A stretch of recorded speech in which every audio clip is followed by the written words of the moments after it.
सिंह राशि में आ चुके हैं सूर्य। गुरु अश्लेषा नक्षत्र में करेंगे गोचर। शनि का रेवती के पहले चरण में होगा प्रवेश। क्या ग्रह स्थिति गोल्ड में तेजी को रखेगी जारी? बने रहिए पूरे वीडियो में हमारे साथ। नमस्कार, मैं हूं नरेश कुमार। सबसे पहले उन दर्शकों का धन्यवाद जिन्होंने पेज को सब्सक्राइब किया है, पेज के वीडियोस को शेयर कर रहे हैं, लाइक कर रहे हैं और कमेंट बॉक्स में हमें अपनी राय भी लगातार भेज रहे हैं। दोस्तों, बहुत सारे लोगों की रिक्वेस्ट थी कि कुछ ऐसा दिया जाए यूट्यूब के ऊपर जिससे आपको मार्केट में ट्रेड करने में फ़ायदा हो।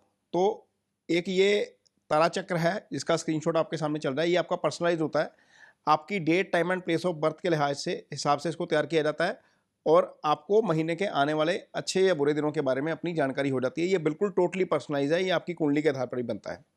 एक तो ये हम सर्विस दे रहे हैं। दूसरा, बर्थ चार्ट एनालिसिस जो कोई करवाना चाहता है वो नंबर नीचे है। तीसरा, ये एक नंबर यहाँ पर आपको स्क्रीनशॉट नज़र आ रहा है, अपने मोबाइल पे आप खोलेंगे तो ज्वाइन का बटन है यहाँ पर।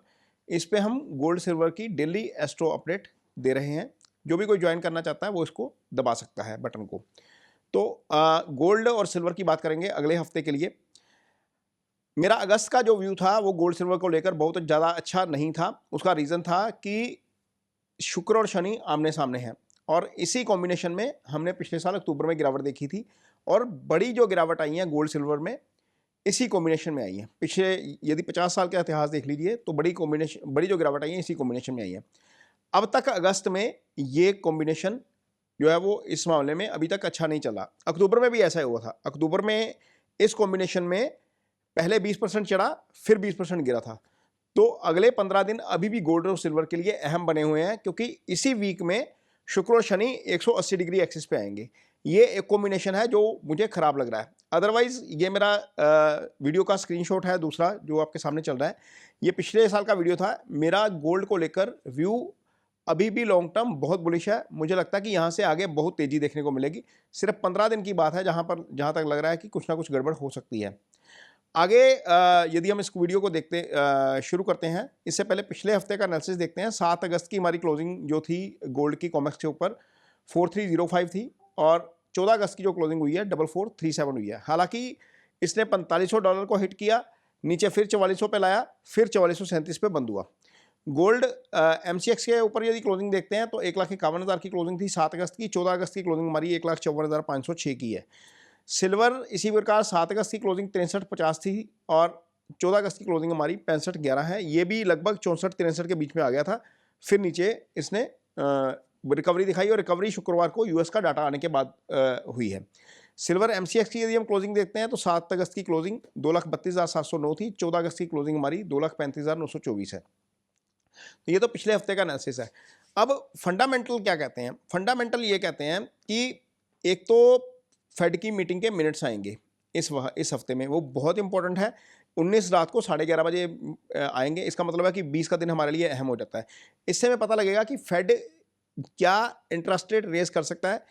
पिछले 2 हफ्ते में जितने भी डाटा आ रहे हैं अमेरिका में, उनसे ये एक धारणा बनी है कि फेड हो सकता है कि सितंबर की अपनी मीटिंग में इंटरेस्ट रेट में वृद्धि ना करें। पहले ये समझ आ रहा था कि 50% से ज़्यादा लोगों का ओपिनियन था कि फेड इंटरेस्ट रेट बढ़ा सकता है। उससे यदि इंटरेस्ट रेट बढ़ेंगे तो अल्टीमेटली गोल्ड सिल्वर में गिरावट आएगी। लेकिन जो डाटा आ रहा है पिछले कुछ हफ्तों से, 2 हफ्तों से, उससे ये ईज आउट हुई है सिचुएशन की हो सकता है फेड ना करे। लेकिन असली तस्वीर फेड के मिनट्स ऑफ मीटिंग जो है उससे क्लियर होगी, जो 19 अगस्त को शाम को रात को 11:30 बजे आएंगे। एक तो इसके ऊपर नज़र रखना जरूरी है। दूसरा, महंगाई के आंकड़े अभी भी, हालांकि मंथ ऑन मंथ थोड़ा सा राहत थी, लेकिन अभी भी यदि हम फेड के टारगेट को लेकर चलें तो फेड के टारगेट से अभी भी आगे चल रहे हैं। फंडामेंटली यदि हम देखते हैं तो गोल्ड जो होता है वो हेज अगेंस्ट इन्फ्लेशन होता है, यानी कि महंगाई के अगेंस्ट जो है वो हेज गोल्ड ही होता है। हालांकि इससे भी ज़्यादा महंगाई हमने देखी थी जब US में गैसोलाइन यानी कि पेट्रोल की कीमतें $4.5 के आसपास चली गई थी। क्रूड $120 पे चला गया था।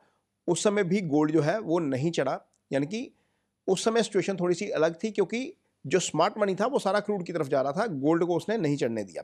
कुछ कंसर्न और ज़्यादा हो गए थे। इस बीच एक और सिचुएशन पैदा हो गई, जो जापान वाला मामला चल रहा है। जापान की जो करेंसी येन है उसमें गिरावट आई, उसको संभालने की कोशिश की अमेरिका ने। तो ये दो बड़ी चीज़ें हो गई इस बीच में 2 हफ्ते में, जिसके कारण गोल्ड को थोड़ा सा दम मिला, यानी कि मजबूती मिली है। वॉर अभी भी स्टेट ऑफ हॉर्मज़ में टेंशन बनी हुई है। अमेरिका के राष्ट्रपति डोनाल्ड ट्रंप का जो बयान आया कि स्टेट ऑफ हॉर्मज़ जो है वो उसको यूएस टेरिटरी घोषित कर देंगे। वैसे एक ट्वीट करके कोई किसी की जगह को या समुंदर को टेरिटरी नहीं बना सकता। हालांकि जहाज़ों का एक्सचेंज हो रहा है, अमेरिका के जो पुराने बेड़े थे वो निकाले जा रहे हैं और नए बेड़े वहाँ पर आ रहे हैं, वो ब्लॉकेड रोकने के लिए, ब्लॉकेड रखने के लिए ईरान को। तो ईरान अभी भी जो है वो स्टेट ऑफ हॉर्मज़ के ऊपर कंट्रोल है पूरा, वहाँ से ट्रैफिक नहीं आ रहा। तो इसका मतलब है कि क्या क्रूड की कीमतें एक बार दोबारा चढ़ सकती हैं? तो बिल्कुल चढ़ सकती हैं। यदि ये चढ़ती हैं, महंगाई का बढ़ना जारी रहता है, तो फेड की मीटिंग का आउटलुक क्या है उसमें ये देखने वाली बात होगी कि क्या वो जो पर्सपेक्टिव हमें नज़र आ रहा है कि सितंबर में रेट नहीं बढ़ेगा, क्या महंगाई बढ़ती है तो रेट बढ़ाना पड़ेगा, ये चीज़ें इकोनॉमिक पार्ट के ऊपर हमें देखनी पड़ेंगी। 17 अगस्त को शाम को 6 बजे एम्पायर स्टेट मैन्युफैक्चरिंग इंडेक्स के आंकड़े आएंगे, इसके ऊपर नज़र रखेंगे। 18 अगस्त को शाम को 5:45 पर एडीपी वीकली एम्प्लॉयमेंट चेंज आएगा, ये बहुत इंपॉर्टेंट डाटा होता है, यहाँ पर नज़र रखेंगे। एफओएमसी की मीटिंग है 19 अगस्त के, मीटिंग के मिनट्स हैं रात को 19 अगस्त 11:30 बजे, इसके ऊपर नज़र रखेंगे। और सबसे बड़ा आंकड़ा 20 अगस्त शाम को 6 बजे अनएम्प्लॉयमेंट क्लेम, यानी कि 20 अगस्त का दिन गोल्ड सिल्वर के लिए बड़ा इंपॉर्टेंट रहने वाला है इकोनॉमिक व्यू पॉइंट के हिसाब से। 21 अगस्त को 7:15 पर पीएम फ्लैश मैन्युफैक्चरिंग पीएमआई का आंकड़ा आएगा, ये भी बड़ा इंपॉर्टेंट आंकड़ा है, यहाँ पर हमें नज़र रखनी है। एस्ट्रो यदि हम देखते हैं, जब मैं ये वीडियो शूट कर रहा हूँ तो बुध अस्त हो चुके हैं। ये वीडियो वैसे 15 अगस्त को आना था, लेकिन छुट्टी के कारण 15 अगस्त को नहीं आया। आज हम इसको 16 अगस्त को शूट कर रहे हैं। तो 17 अगस्त को सुबह 8:03 पर सन लियो में आ जाएंगे। सन गोल्ड के कारक कहे गए हैं, बुध अस्त हो चुके हैं, बुध ट्रेड के कारक हैं। बुध का अस्त होना यानी कि शुक्रवार को जब बाजार बंद हुआ है और सोमवार को जब खुलेगा, तो इसमें दो बड़े इवेंट हो गए। एक तो बुध अस्त हो गया, एक 8:03 पर सूर्य लियो में आ गए, यानी कि हमारा बाजार जब खुलेगा तो सूर्य राशि बदल चुके होंगे और केतु के साथ आ चुके होंगे। पिछले साल यही ट्रिगर पॉइंट बना था, एग्जैक्ट इसी पॉइंट से बाजार ने रैली पकड़ी थी, तो इसको नजर रखेंगे। लेकिन सिर्फ एक कॉम्बिनेशन, जैसे हमने शुक्र शनि का एक कॉम्बिनेशन पकड़ा था, उसी कॉम्बिनेशन के आधार पर हम तेजी की बात ज़्यादा नहीं कहेंगे, क्योंकि शास्त्र कहता है कि पाप ग्रहों की युति तेजी ले आती है, लेकिन यदि ये युति केतु के साथ है तो सामने राहु के साथ प्रतियुति बनती है, तो तेजी ज़्यादा लंबी नहीं टिकती। इसका मतलब यह है कि यदि ये तेज होता है तो इसमें बहुत ज़्यादा स्ट्रेंथ नहीं आने वाली है, ये ध्यान में रखेंगे। इसका मतलब यह है कि ऊपर कहीं पर भी जाएगा तो आपको बुक करना चाहिए। 17 अगस्त एक 54 के ऊपर वैधृति योग बनेगा, यह सूर्य और चंद्रमा से बनता है, ये नेगेटिव योग होता है, इसको ध्यान में रखेंगे। 17 अगस्त को शाम को 8:55 पर मरकरी और सैटर्न 120 डिग्री के एक्सिस पे आ जाएंगे, ये थोड़ा सा पॉजिटिव है। और 17 अगस्त को 9:34 पर रात को वीनस जुपिटर 60 डिग्री एक्सिस पे आएंगे, ये योग नेगेटिव है। यहाँ पर एक ही घंटे के अंदर बाजार में भारी उठापटक हो सकती है, इसको ध्यान में रखेंगे। 19 अगस्त को 3:37 पर जुपिटर श्लेषा में आएंगे।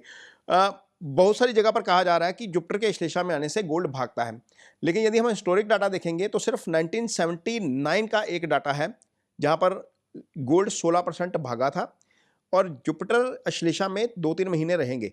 यदि 2 महीने रहेंगे तो यहाँ पर अल्टीमेटली ये 31 अक्टूबर तक है, शायद 31 अक्टूबर तक, हाँ। तो यदि ये श्लेषा में जुपिटर है और 1979 का एक हमारे पास रेफरेंस है, वो 16% भागने वाला। अदरवाइज बाकी जितने वर्षों में, क्योंकि हर 12 साल बाद श्लेषा में आएंगे, बाकी पीछे जितना पीछे चले जाएंगे, हम 26 में या पीछे 13 में चले जाएंगे, या फिर 2001 में जाएंगे या 90 में जाएंगे, तो आपको ये डाटा लगेगा कि बहुत ज़्यादा जुपिटर श्लेषा में आते हैं तो बहुत ज़्यादा गोल्ड नहीं भागा। बिल्कुल मार्जिनल ग्रोथ है, 2-3 महीने में 1%, 1.5%, 2% का, कुछ जगह पर माइनस भी है। सिर्फ एक रेफरेंस मुझे मिला जिसमें 16% का ग्रोथ था, वो 1979 का था। उसमें एक फैक्टर था, शनि लियो में थे, शनि लियो में होता है तो गोल्ड भागता है, तो वो एक अलग फैक्टर था। 20 अगस्त शाम 7:45 पे शनि रेवती के फर्स्ट पदा में आएंगे। शनि इस समय वक्री हैं, सेकंड पदा में है, पीछे आ रहे हैं तो फर्स्ट पदा में आ जाएंगे, ये थोड़ा सा नेगेटिव है गोल्ड के लिए। 21 अगस्त को शाम को 6:10 पर वीनस सैटर्न 180 डिग्री पे के एक्सिस पे आ जाएंगे, ये भी नेगेटिव है।